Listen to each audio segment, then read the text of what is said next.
बंटवारा। शिक्षाप्रद कहानी।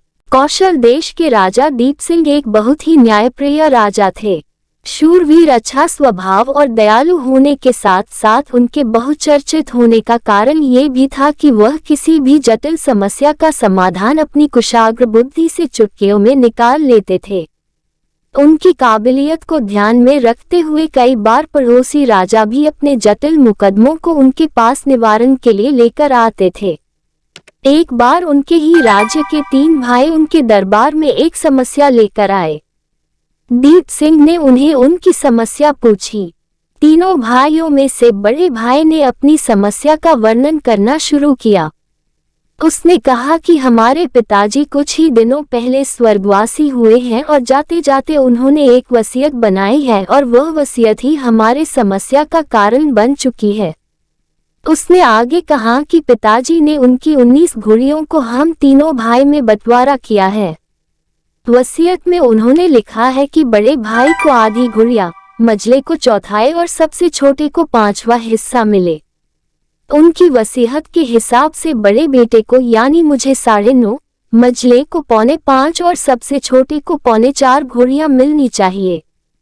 इसी बात का झगड़ा है कि कोई भी भाई कम या ज्यादा लेने के लिए तैयार नहीं है। अब आप ही बताएं, घोड़ियां कोई जमीन का टुकड़ा या निर्जीव वस्तु तो है नहीं कि काट के ले ली जाए।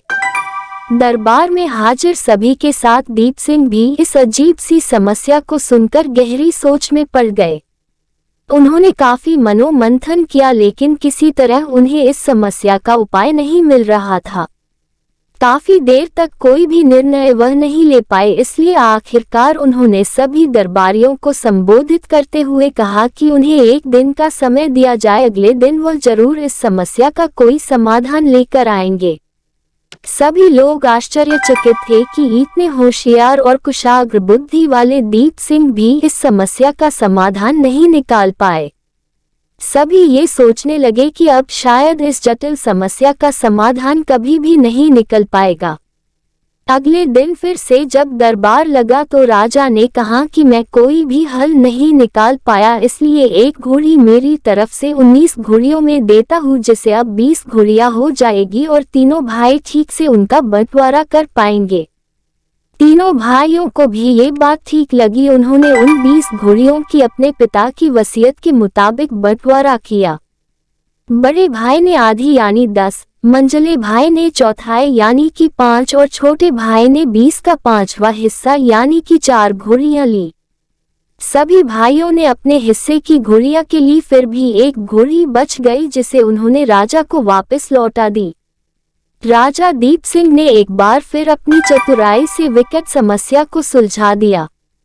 राज्य की सभी प्रजा को अपने राजा की समझदारी और बुद्धिमानी पर गर्व हुआ।